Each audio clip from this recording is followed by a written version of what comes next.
this renewal, this rebirth that I'm speaking of is right on the horizon. That's in February of 2026. And there's a new mission, there's a new directive that is going to come and find us, or that it's a fire that's lit within each person. This is Saturn and Neptune meeting in Aries, the sign of the spark. That's the sign of the first breath.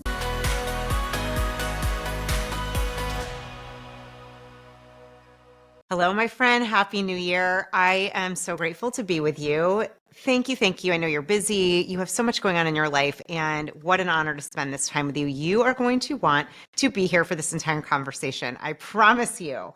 So much goodness about astrology and how it relates to your life in real time. Before we get into this amazing conversation, I just want to share with you, I want to thank you. And as a way to thank you, give you a beautiful free guide. It is all about connecting to your soul compass for this 2026 year and uncovering your You-est You. Just go to juliereisler.com/best year. It's a beautiful guide. It's free, and I hope you love it. I've put a lot of love into it. And these are some of my favorite questions and thought joggers that can really help you to tap into your higher self. So, okay, now that we have that underway, I would love to introduce you to my guest today. I'm so excited for you to meet Virginia Rosenberg. She is a renowned intuitive astrologer, a spiritual guide, and just such a wonderful, wise woman who also has the cutest little 10-month-old who might make an appearance, which we welcome here. Okay, Virginia, I've been following your work for a while now, and I've just always been so taken back by your authenticity, your relatability, and your depth of knowledge and insight around astrology. So I am really excited to share you today. Oh, thank you, Julie. Thank you for inviting me. It's so good to be here and have this conversation. I I am so excited. I've been following along, but I think before we get into what I think so many are wondering, like what's in the stars? Like what is astrology? What can we learn and know and kind of get a preview about for this year? Before we even get into that, for those who don't know you or don't know your story, I just think it'd be helpful to maybe just share a little bit. Like, was this something you saw yourself doing when you were little? Like, how did you get into this whole line of work? No, I definitely did not foresee myself as an astrologer when I was little. But I was a poet from a very young age, and I loved to write poetry about the sky and what I was seeing and observing and feeling from the sky. A memory is coming to me now where I used to go down the slide and pretend that when I went down the slide, I was like on a different planet and I was exploring what was on this other planet. And I spent a lot of time just sitting under the pine trees in my backyard, practicing some self-sourced divination method with the pine needles and going for walks in the woods. And yes, I had a really intact relationship with the natural world from a young age, and a very spiritually free household that I grew up in. So a lot of space to be able to explore that inclination. What a gift. What a gift that you had such open, kind of expansive. Sounds like your parents, family, the environment really allowed to nurture your imagination and your connection to the unseen world and the mystical. And I could just picture you. I was even thinking about, oh my God, I'm forgetting the name, not a pendulum, but the tools that you have to find, oh my gosh, I have them actually literally right over here, but Like that's okay. a dowsing. Dowsing stick. Yes, yes, dowsing sticks. I was picturing like the pine needles, like as you're dousing, Yeah. like using them and connecting and convening. So tell us a little bit. So when was the moment that you knew, okay, I want to dive deep into all things astrology and kind of get into that world? Yeah, I fell into it through a significant relationship that started in my early 20s. And I met a soulmate on the street, just literally someone I walked by and was like, every cell in my body was like, I know this person, you know? And I said to myself then, because they just walked by and we didn't make contact, I said to myself, well, if I see them again next time they walk past, I'm going to introduce myself. And we did. Our paths crossed maybe like 2 weeks later or something like that. And I went up and introduced myself, and it was just an immediate recognition between the two of us that, like, I know you. And so we got together, and he was a practitioner of astrology, so he really started to share that with me. And he did it in such a way where he didn't really teach me anything about astrology or like tell me what it meant, but he would show me a chart that he was meditating on. And a chart is just a map of the sky in a particular moment in time. And he would ask me, what does this feel like to you? Or what comes to you, when you look at this? And so that was my starting point. It was very intuitive. It was intentionally presented in a way where I was able to just access what I already knew from within myself, or what I could sense from within myself, and then build upon that as I began to explore astrology more deeply and directly over time. Wow, seriously, like what a divine synchronicity and gift. And Mhm. also I think a lot of what we suffer here on this earth plane is we're fed so much information and knowledge and not told to how do you feel? What is it like to meditate on it, to kind of let it seek and seep in. And so what a gift that the way that you were the entree to this whole work was more from an intuitive and feeling space. That's beautiful. Yeah, that's Yeah. how I run an astrology school, and that's how I base our learning methods. Because I personally feel that is only becoming more and more important in this sort of information age that we're living into now. It's like it's one thing to just be inundated with information, data, facts, opinions, noise, and the other piece, though, to really knowing something that's way more important is just having connection with your body, your spirit, your soul, and being able to run your perception, through those dimensions of your life and your reality. Yeah.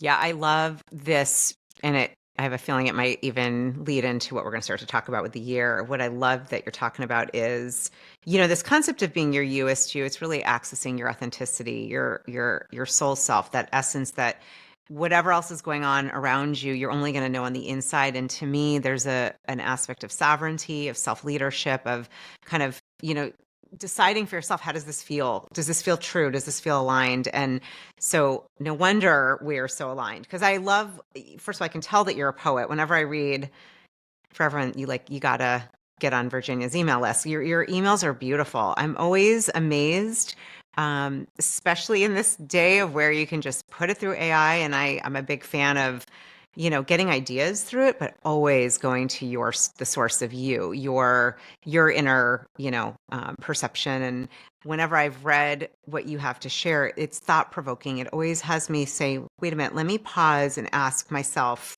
how does that land? Like, how does that resonate? So that comes across, side note, in your communications, and love that that's your focus and angle. Oh, I'm grateful to hear that. Yeah, thank you. Yeah. So I am curious. Let's look at this year. New into 2026.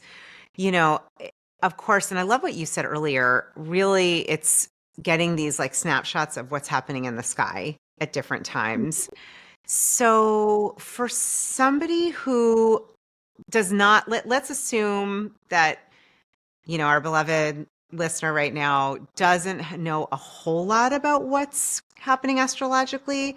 And let's kind of look at, in any way you want to start us, what maybe it's the bigger themes, like what do you see based on what you can see from astrologically to think about, to ponder, to keep in mind or in heart. I'll let you pull this wherever you want, and then we can get a little bit more granular. Yeah, for sure.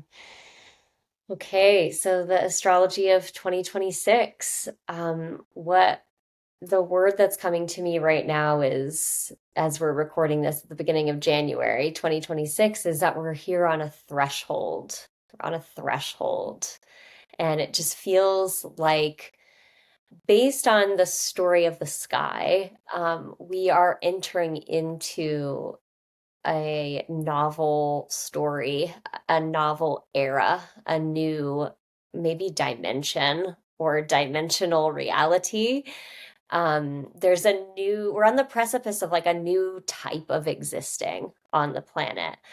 And I think that this is coming partly from technologies that are being introduced and that are integrating with our life ways here on Earth. But I also think it's because of where we are on an evolutionary level related to consciousness, and that the external technologies are really a reflection of the accelerated evolution that we're in on a consciousness level. And that is really an expression of humans as an extension of the earth. So I think that we're all, the earth and us as humanity are moving through a major change. And this is a threshold change. This is a tipping point. So what I'm seeing externally reflected a lot right now is people have been exiting an old way of being, something comfortable, something familiar, something they've done for a long time, whether it's a job, a relationship, or just a habit pattern, etc. Maybe it's a place of residence and they're moving on. There's been a massive moving on taking place. And for myself personally, how I'm feeling it is, I don't necessarily know what's next. I can't see the shape that things are going to take, or even the direction that things are necessarily headed for me personally.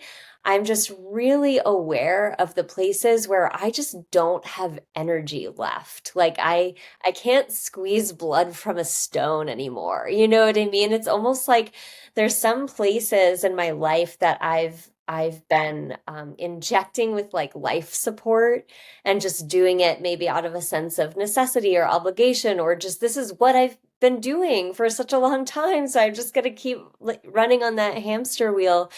And I'm just feeling the place in myself where I'm like, I just can't invest any more energy or attention in that way any longer. And I don't know what that means or where that will lead, but it's time to pause. So even though we're in this new year, I see this reflected in the collective where people are like mad about the new year. Like they're like, it's not a real new year or whatever. And it's like, well, we have changed calendar years, and this is a calendar that we're in agreement and we're living by. But I think that almost speaks to a sense that people have internally where we're not actually complete with something we've been living into for some time, but we are on our way towards a final closure or completion. And there is this new chapter coming, and we're so close. It's still a couple weeks out.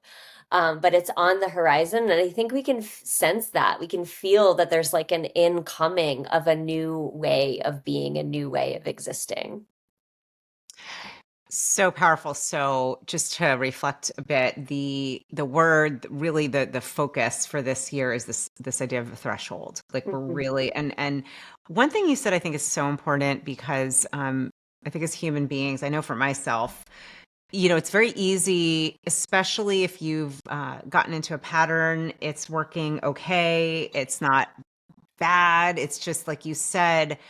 And what I heard is watch your energy. Watch your energy. If your energy is feeling depleted, like it's fizzling out with you, you can't continue to do what you're doing because it's starting to zap you. I always think of when I'm getting into that space, oh, pay attention. Pause, like you just said, pay attention. Where is your energy fizzling?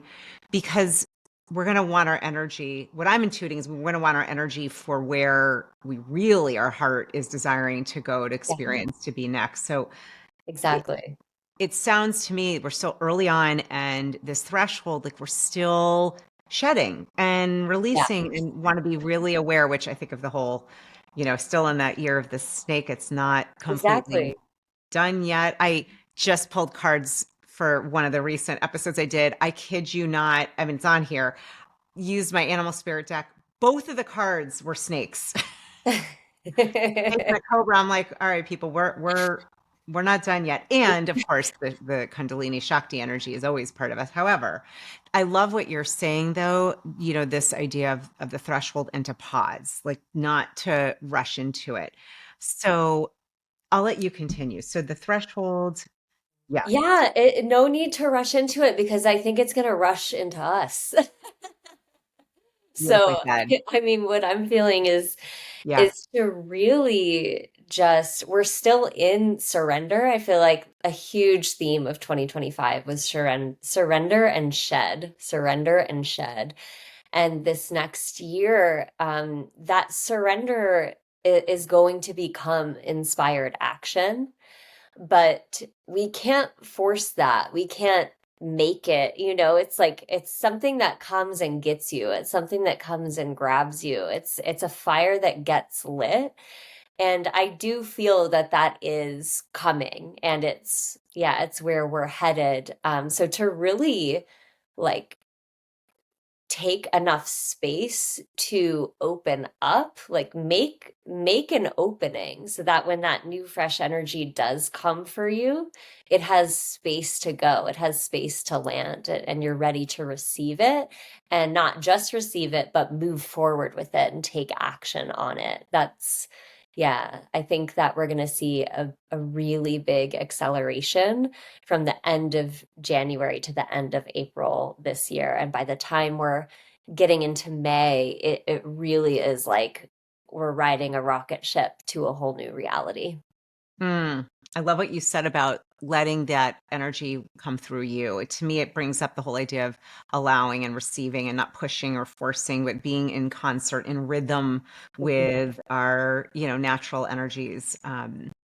What can you explain? So it's funny, I've been feeling this like powered up energy in this later spring, what you're saying, but I'm curious, just for those who are like, how do you know that? Like, what astrologically can you see that maybe shows that? Mhm. Yeah, so I'm like, long story short. So, first of all, what we're looking at in 2026 is outer planet changes. And the outer planets are the slower moving planets. They're the ones that have an orbit that's further away.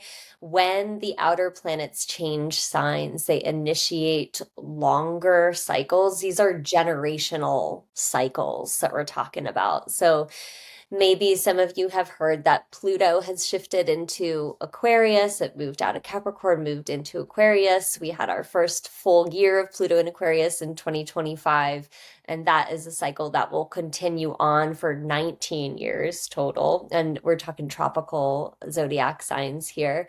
Neptune is the next outer planet in line. And this planet is changing from Pisces into Aries. And that occurs on January 26th. And Neptune is about our ideals and the collective dream or the collective vision. And it gives a spiritual directive for us. So Neptune has been in Pisces for 15 years. And what have we seen in this last 15 years? Two examples that come up for me really clearly. One of them is cell phones that are attached to our bodies all the time. Like that's like just a thing of the last 15 years. And the social media that is coming through those cell phones. This is a Neptune and Pisces development. And then the other thing I've seen is like um, new age spirituality or woo really went way more mainstream. Yoga, energy work, etc. This is another Neptune and Pisces development. And you can see this in like the legalization of marijuana, the more widespread use of psychedelics, and ayahuasca ceremonies got like super popular. These are Neptune and Pisces developments. So Neptune moving into Aries is going to totally shift our collective ideal. and the way that we want to connect with the divine, the sacred, God. There's a spiritual renewal that's occurring. Pisces and Aries are so, so different. Another way I'm seeing this in the collective culture is like a shadow side of Pisces is victimhood or victimization. And there's been so much around kind of becoming more aware of victims or marginalized populations. That's a Neptune and Pisces development. And when Neptune goes into Aries, Aries is not about victimhood. Aries is about the hero, the champion, the pioneer, the athlete, the soldier, the one who stands up, gets up, and fights, and the one who's sort of bootstrapping it in a way. So I think we're really going to exit on a collective culture level the glamorization or the idealization of both this sort of boundless spirituality and victimhood, victimization. And all of that is the tides are turning towards, well, what can you do for yourself? How can you be a leader? How can you be a hero? I think we're already seeing the tides kind of shift in that direction, more towards strength, more towards individuation, towards participation. Pisces is very passive and very sort of like, oh, well, God will just do things for me. And Neptune in Aries is more, well, what are you doing? Like, how are you carrying out those spiritual instructions? How are you kind of on the front lines of existence? And what are you fighting for? What are you moving forward? Aries is very much a sign of forward momentum. So Pluto in Aquarius, Neptune changing into Aries, these are major outer planet shifts. We also have Uranus is the next outer planet in line. That's going to change from being in Taurus into Gemini. And we already had a preview of this in 2025. We already had a preview of Neptune changing signs in 2025 as well. But then they both retrograded. Neptune and Uranus went backwards. And so they're now completing this story we've been in a long time before they initiate their movement into the new signs for good. But Uranus in Taurus has been a lot of instability around resources. Taurus is a sign that has to do with food, agriculture, material goods. It has to do with money, banking, reserves. So there's been a lot of unpredictability, instability while Uranus has been moving through Taurus. This is since 2018. And with Uranus changing out of Taurus and entering into Gemini, what we're going to see is a lot more focus brought to information rather than material goods and resources. We're going to be looking at changes and instability around information, education, trade, and transport. And Uranus also has a lot to do with technology and revolution and reinvention. So we're looking at an opportunity to really overhaul how we teach, how we learn, what we do on our day-to-day basis, how we run errands or how things are delivered to us. So one thing that I'm looking at is like, I think that there's going to be air taxis that are rolled out. I think there's going to be drones delivering goods to us. I think that there's going to be major innovations having to do with aviation, air travel. I think that our trade networks and trade alliances are going to go through some major upheavals and changes. And I think the tariffs that we've been seeing are part of those agreements starting to break apart and reform. So those are some I would mention right off the bat as like these slower outer planet changes. And then we also have Saturn changing signs as well, entering Aries alongside Neptune. And I can speak more about that in a moment, but I'd love to pause and just hear from you as you take this in, because I know it's a lot of information at once. It's so it's beautiful, right? There's like this back of the tapestry. It's like, oh my God, all these threads, these different planets and the sign, like it's just it resonates completely for me. And I think this is so helpful. This is exactly what I wanted to ask you about all these outer planets. For those who don't know about Pluto, can you share? I think you went into Neptune, but what does Pluto Mm. signify? And now that we're in Aquarius, I have a sense, but would love, you're an expert. So what does that actually look like? What does that mean for us? Totally. Thank you for asking. Yeah, because I just sort of glossed over it since it wasn't a change that was happening right now, but it was a recent change and it's very much involved in the outer planet shifts as a totality.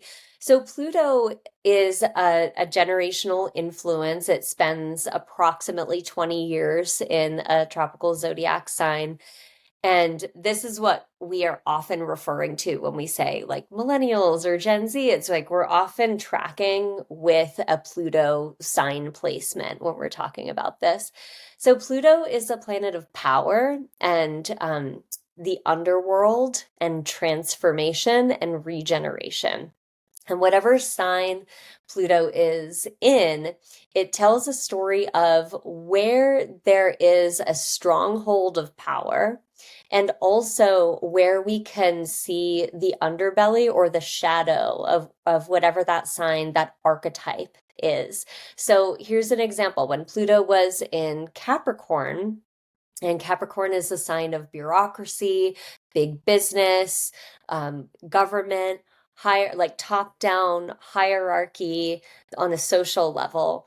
And it's an earth sign, so this is a materialist sign.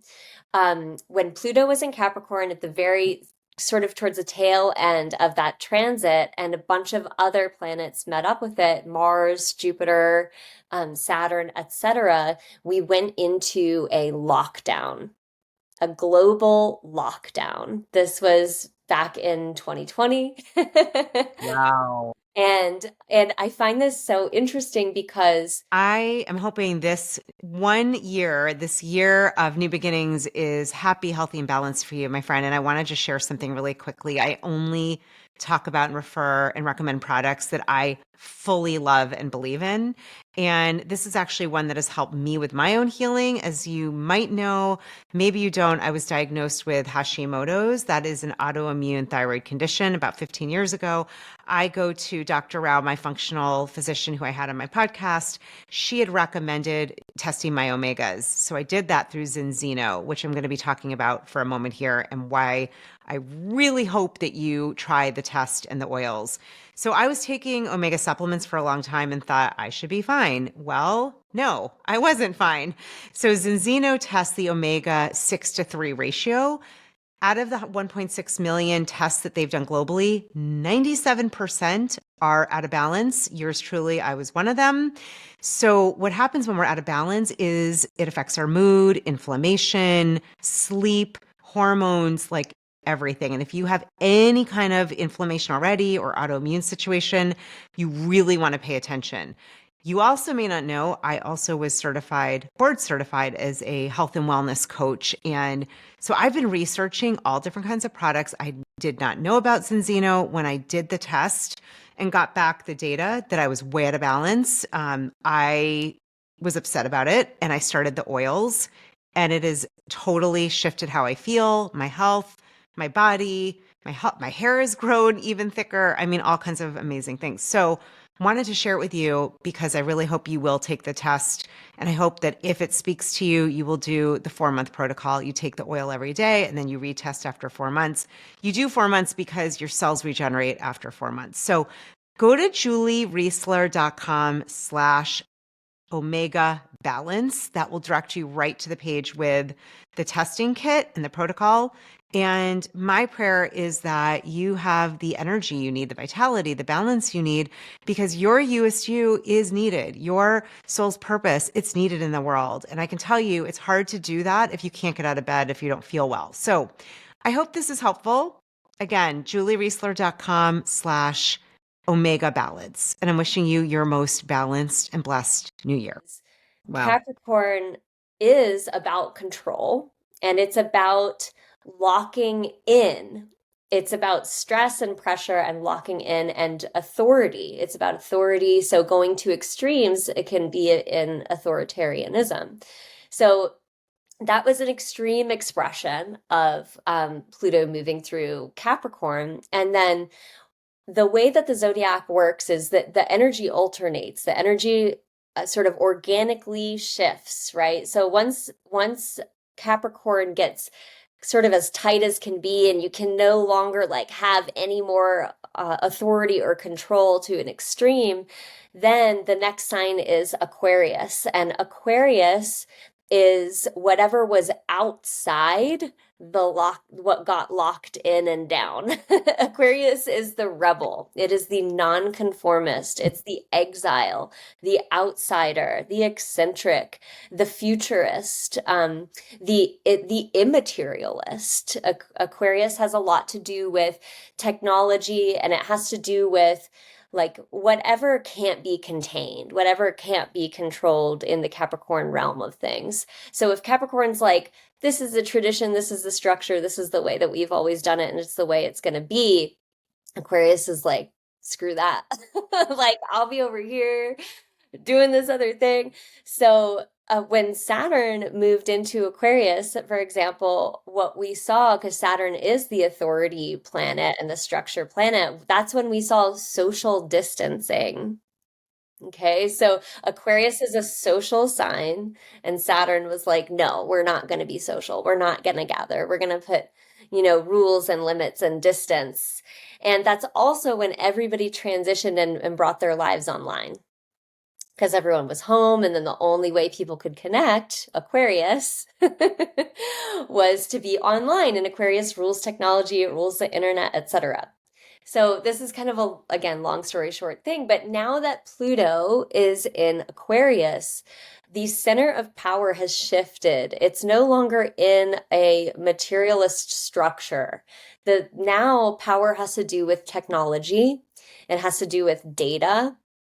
It has to do with controlling social perception, ideology, groupthink, and connective or collective relationships. So, with Pluto in Aquarius, what we're already starting to see is Pluto being the underbelly or what's underneath an archetype. We're starting to see people beginning to reckon with I think that the ills of technology, the ills of the internet, it's almost like it's just hitting us now that we see the generations of kids that are growing up and have never not been living in a world of social media and an internet, and we're seeing what that, the repercussions and some of the struggles that parents and families and kids are going through related to technology. To me, that's the beginning of Pluto in Aquarius, as seeing like, okay, wow, these are the results of this experiment. And so what are we going to do now and next? How are we going to relate to the internet moving forward? What do we want technology to do for us? Who's in charge of this technology? Who's writing this code? And what do they want for humanity, etc.? So these bigger existential questions are coming forward. And there's a transition of power, because when Pluto was in Capricorn, again, that's about top-down hierarchy. Pluto in Aquarius is more decentralized. It's more egalitarian. So we're going to see a change in the way that power expresses itself, in how power is held.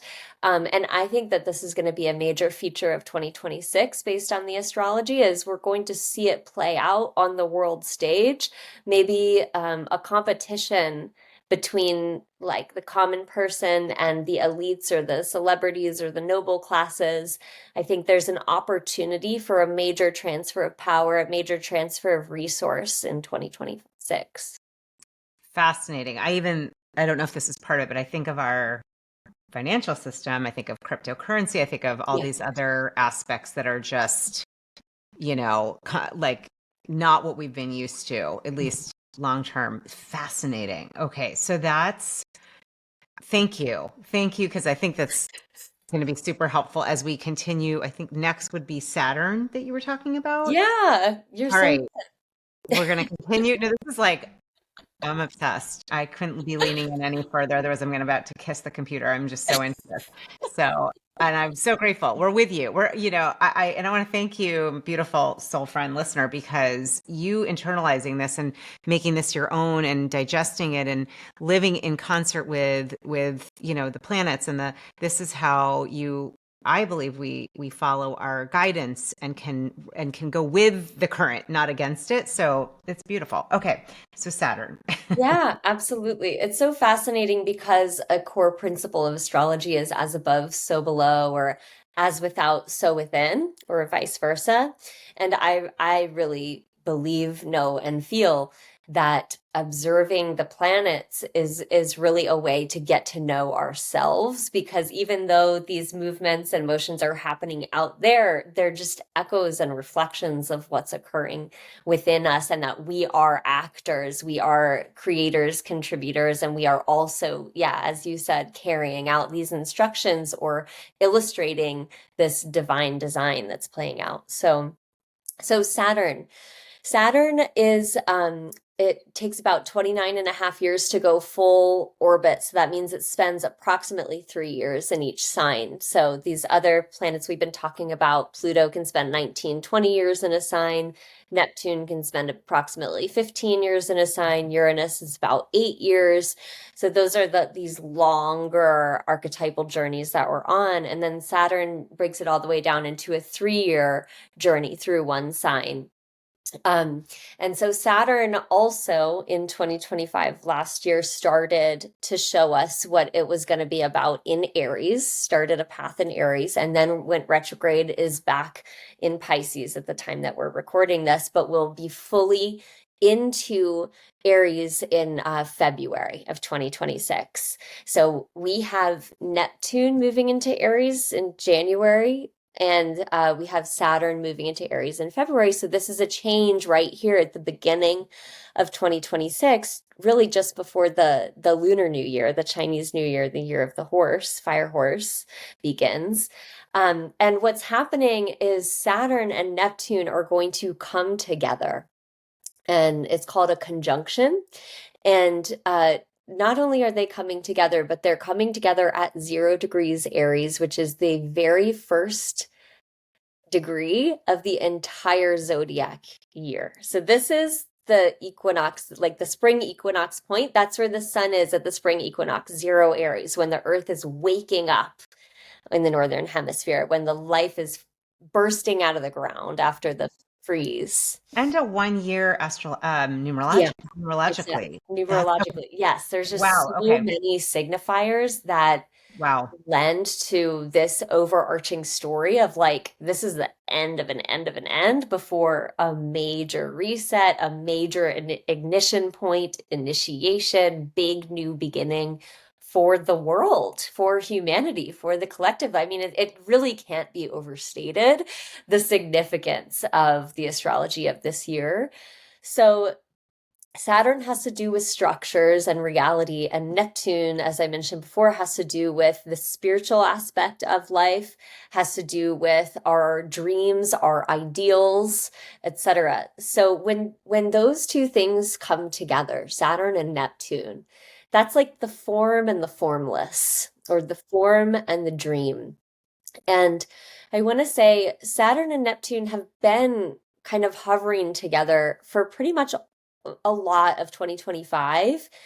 And that can feel like a very, especially in Pisces, a very sort of depressing influence, as we're sort of realizing maybe there were a lot of dreams that we had that didn't come true or didn't come to fruition in like the way that we expected. And we've been really processing a lot about consequences, I think, and like after effects, where it's like, oh, I thought that it would be like this, and then those illusions have kind of gotten shown for what they really are, or really were. Some of the veils have been stripped away, or the wool has been removed from our eyes, and it's like what we thought might be real or possible actually turned out that it was not that, or it was something else in addition to that that we weren't totally honest with ourselves about. And so collectively, it's been sort of a coming to grips year, I think, 2025, and seeing what just doesn't work, what isn't sustainable,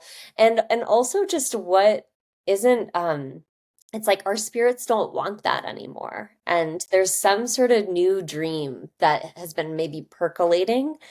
And it's been a time of dissolving and releasing and letting go. And as Saturn and Neptune meet at zero Aries, I believe that this is when the new dream that maybe has been out of reach or under the surface or in the background or like in process and gestating but hasn't come into emergence, I think that's the moment it really shows up. I think that's the birth point, that zero Aries. So this renewal, this rebirth that I'm speaking of is right on the horizon. That's in February of 2026. And there's a new mission, there's a new directive that is going to come and find us, or that it's a fire that's lit within each person. This is Saturn and Neptune meeting in Aries. That's the sign of the spark. That's the sign of the first breath. Yeah, but it's the I always think of Aries as the torch bearer. So I think the way I said it in my calendar, because I create a cosmic calendar every year, it was like, amidst the rubble of a dying world, like a torch is lit and it lights the way forward. And so that to me is the feeling in February of 2026. And Saturn in Aries for the 2.5 years following that is really asking us to self-actualize. It's saying, like, who do we want to be now? Like, we're not beholden to the version of our existence or identity that we lived into up until that point. There's something new getting started that we are anchoring and that we are developing and building from the ground up, like step by step. Um, yeah, it feels like that to me. We're being invited to kind of rebuild ourselves and get really, really clear about what we want and what we're going to do about what we want and what we don't want and what we're not going to do anymore, just being so clear about that. And the other thing that came to me just yesterday actually was recognizing the way where each of us as an individual is an energy source. And sometimes for myself, I feel sort of like at the effect of things. Like I'm like, oh, like when is this thing that feels hard or heavy ever going to change? And I don't know, I just had a recognition yesterday in this breath work I did with my friend Erin Telford, where I was like, I am the light. I am the energy. Like if I can relate to myself in that way and just charge myself up and figure out how to kind of stop the way that my energy is leaking, which is very Saturn in Pisces, Neptune in Pisces, and really preserve my energy and anchor it and fortify it and build my capacity, then that's what's going to change some of these burdens or some of these obstacles that feel so heavy. It's me, and it's my own light. It's my own energy. It's my own attitude that's going to change it. So powerful. I mean, this is truly probably one of the core reasons that this podcast is almost 9 years old, which I cannot believe, which is so interesting, that cycle, the 9 years. And this is it. Like, we each always have the choice, but you have to remember, you have to set the intention to remember, oh yeah. Oh yeah, I am divine by design. You are divine by design. You are the light. You can all of this from this present moment, anything and everything can shift. Awareness is the key. I love this reminder, Virginia. I've been having this similar, like, digesting of kind of this, oh yeah, wait a minute. Like, it doesn't have to be this way, or I don't have to feel this way, or it can shift, like things can shift. They're meant to, there are infinite possibilities. So anyhow, this is so fascinating because it just sounds like it really is syncing up with everything you're saying. Yeah. Yeah, I feel like it's going to be such a shift towards awareness of the individual. Yeah. And we're really, in a way, going to be, I think, turning off some of those external channels that have been like so loud in our lives. I'm like, yes, please. I've been working on that. Yeah. Like, because the answers are inside. So we don't want to give away, sell our sovereignty when we have the answers inside. You can only Yeah. get it from paying attention inside. Yeah. Yeah. Yeah. And there's very much this very clear theme in my mind anyway, when I look at the astrology of 2026, about the connection between the collective and the individual is going to be so highlighted, where it's like when it comes down to it, the truth is that the strength of the collective is completely and entirely dependent upon the strength and the well-being of the individuals that comprise that collective. And so I feel that Saturn and Neptune are pointing to that so strongly and saying, if you want a mass movement, if you want revolution or reinvention or a change of the power structures or what have you, it's like it's really about mastering yourself. Like that's all you can do and that's what you can do. It's where getting very, very clear about where the agency is, where the energy is, and putting that into play.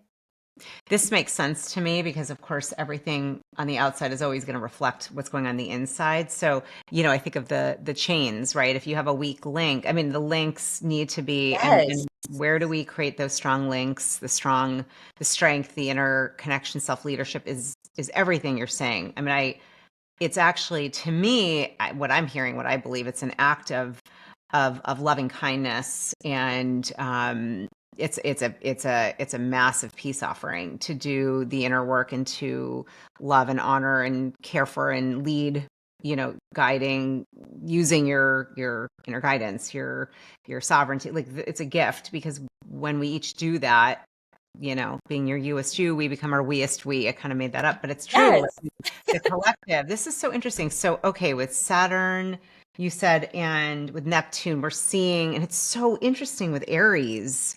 Mhm. I'm laughing because so far the signs, I'm like, not to make it, I'm just like, oh my God, both of my signs, my moon and my rising, Aquarius, Aries, I'm like, oh Lord, it's going to be a powerful year here. Yes, and Um, you'll feel it so directly, right? And so personally. yeah, yeah. Yeah, And because we all will, of course, in our yes, own way. It's just right, that 0 degree, that's fascinating. That is like I'm like, it's like the alpha and the omega, like the beginning of the beginning of the beginning, and we just finished. Wow. Okay. totally. Is Jupiter net? What's after Yeah, Saturn? yeah, that's great. Jupiter. It's Okay. Jupiter. It's Jupiter. Okay. Yeah, Yay. and so Jupiter will be in Cancer for the first half of the year, and it's been in Cancer probably since June 2025. And Jupiter is about where we're growing and what we're reaching for. And Jupiter is blessings, abundance, opportunities. Jupiter brings a lot of support. So with Jupiter in Cancer, to me, that brings a lot of focus on family. It brings a lot of focus on children, and borders, because it's so we've talked about Capricorn earlier, right? And how it's kind of about control or containment. Cancer's the other side of that archetypal axis. So Cancer is also about containment. So it's like the protection of your home, for example, your property, your nation. Jupiter, being in Cancer, really brings a lot of awareness around those types of things, those types of issues, and what is meaningful to us there are our emotional ties, our sense of safety, security. And then halfway through 2026, Jupiter moves into Leo. And that is very creative. That is very much about creative self expression. It's also about play, love, being seen. The interesting thing, though, when Jupiter is in Leo, is it's going to be opposite Pluto in Aquarius. So that's why I think there's going to be a grand spectacle or some sort of something on display, something that maybe we can't help but be aware of on the world stage that has to do with this transfer of power, or maybe a call, like a public call for transparency, accountability. It could have to do with data, surveillance, but there's some sort of shift that is being activated. And there's been a lot of talk. We haven't really gotten into this yet, but just about AI, for example, and some of these new technologies that are coming in so swiftly. and kind of what's behind those, or what are some of the things that might occur. It's like almost feeling like we're in another space race where everyone's trying to develop like the best technology without any stops. And it's like, well, if you don't have any stops, so you don't really have time to vet things and make sure things are done appropriately, and that there's not all these yeah, unaccounted for results of what's going on. So it could have something to do with that, with AI or tech, something, some kind of boom or some kind of revelation connected to those worlds. So, but on a personal level, Jupiter in Leo just brings a lot of attention to your heart and your sense of what you want to create, what you're here to live into, what lights you up, what like gives you a feeling of being alive and being delighted, and to how can you have more of that, and how can you really center your power as a creator. So a lot of what we've talked about with Pluto and Aquarius and Gemini, Uranus and Gemini, for example, those are very mental placements. And they're about technology, they're about the mind, they're about what people think, they're about how people connect through their thoughts, through their ideas. But Jupiter in Leo is very countering that and saying, like, don't forget the heart. Just be in your heart and connect to each other, not through agreeing with everyone, and just and being with the people that you have share the same opinions and ideas, but really just connect to each other because we're all humans, and hold on to your heart and hold on to your creative faculties as a human. So that to me is a deeper message about Jupiter and Leo. Beautiful. It even feels to me, when I think of moving into the horse and what that represents, you know, knowing that horses have some of the largest electromagnetic fields around their heart as land animals, at least. Mm. And there's so much work. I've done a lot with the Heart Math Institute and heart coherence. And it just feels to me, I'm like, oh, thank goodness, like a shift of remembering, of connecting, of really letting everything come through here. And I always think of the horse as just such a beautiful reminder. I feel like they live in their heart, in their electromagnetic field of heart. That's why they're so fantastic for equine therapy, for mirroring. Anyway, I love the connection here. I think it's I beautiful. love that. Thank you for synthesizing that for us. That's so beautiful. Yeah, it just came forward. So, okay, Jupiter, this is so cool. What what do we have to look what's next before we get to Earth? Yeah. Yeah, so those are like, and there's more happening next year, but those are really the headline things Yeah. because the outer planets are forming exact aspects to one another. So not only are they all kind of changing into these new signs, but they're also pointing to each other, geometrically speaking, when they do it, and they're moving in concert. Okay, they're like these are largely harmonious aspects. The opposition between Jupiter and Pluto, that's the wild card. But the all the other aspects that are being made are harmonious. And to me, it feels like, so one thing to look forward to is, yes, there's a new way of being, there's a new way of existing that's opening up in your world, in your life, like on this planet. And with all of these planets moving in concert with one another, there's this real like ushering forward. We're not feeling like pulled in different directions or distracted or uncertain. It's like I think we're really going to get into this groove with a new energy, and we're just going to be like forward motion and feeling a lot of support. So it will feel new. It will be like anytime you do something new and you're like, I'm just kind of figuring it out as I go, and it's not without challenge or trial or test. And it does like ask a lot of you. But have you ever had that experience where your spiritual call towards something just felt so clear, it was undeniable, and that even though it was asking you to change your life, you felt like, I can do this because I'm supported in this. I can't necessarily explain intellectually why I'm doing this, but I just know this is the direction. And I have to do this, and there's something invisible that I'm answering to here. That to me is what it evokes. Oh, that's beautiful. And I would just say to you, my sweet soul, our sweet soul friend, you listening with us to really to sit with this, right? So what is that knowing that's coming through you? The threshold we talked about earlier, the threshold, the pause, the where's your energy depleting? Where is it moving into? I love how you've just given this beautiful like backdrop for what's happening. And I keep getting like, oh my gosh, this Leo, Jupiter and Leo is going to be fascinating with, you said Pluto in Aquarius, right? Opposing Those, Pluto. Yeah, that's a big right. move right there. Yeah. Yeah. Big move. A big transfer of Yeah. resource, energy, power. I mean, I hope that this, yeah, one of the things that comes for me with that is to, when Jupiter gets together with Pluto, sometimes it can show us visions that we don't want to see, and it has to do with Mm, what's in our own unconscious. yeah. So if there's like a fear that we're holding on to, like for a really obvious example with the AI thing we were talking about before, is I'm sure there's a lot of people that are like, oh well, what about if the robots just destroy the humans or what have you? That can be an unconscious fear that may be left over from another lifetime when you were on Earth and Atlantis happened, or just just an example, just an option.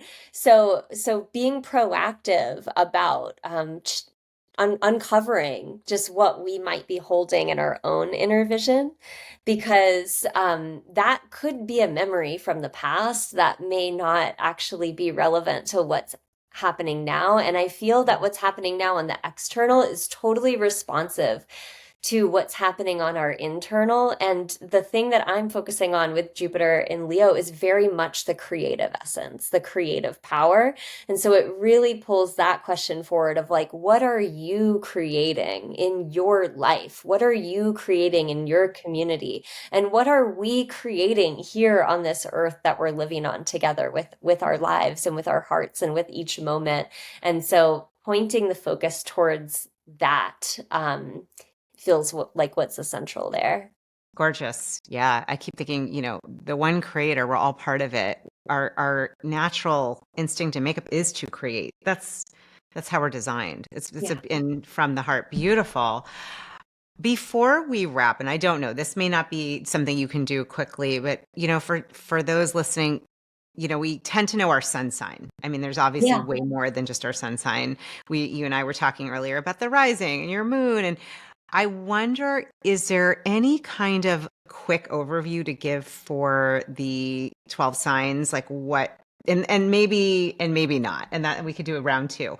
Yeah. But just a quick like blurb. So, if you are a Capricorn, this is what you might be experiencing. I thought that Mhm. might be helpful. Yeah, no, it's a great question, and I can't summarize it right now because we're at the end, but I do have a calendar and a forecast where I go into Beautiful. depth for every sign in both of those resources, for the whole year. And the forecast is where I like really break down every single transit that I'm talking about, like Saturn in Aries, Neptune in Aries, etc., for each sign. And I say, and this is what that means for you based on your sun and rising. So I recommend that as a resource for it.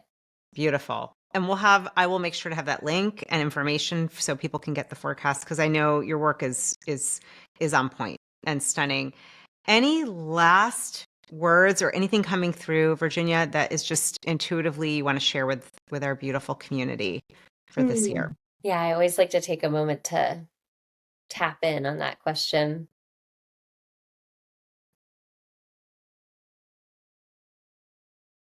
Hmm. Yeah, what's coming forward for me is just you've got this. You've got this, and you were born for it. And again, that Saturn Neptune conjunction in Aries really illustrates that. It's very much about bringing us back to what we're made of and what we're made for. So, giving yourself permission to find that, follow that, experience that, and go for that. Beautiful. Beautifully said. Oh my gosh. Thank you so much, Virginia, for your guidance, your wisdom, beautiful questions, just so much to digest here. And I want to thank you, my soul friend, for being here, for being part of this conversation, for taking this and running it through your guidance, your intuition, what sits, what lands, what feels right, where's your energy. Let us know, especially if you're on YouTube, because our comments, I respond to everything, and let us know what's coming up for you. Would love to know. Remember, you are divine by design. You're here to be your You-est You. May you always remember that you are the light. Mwah. Lots of love.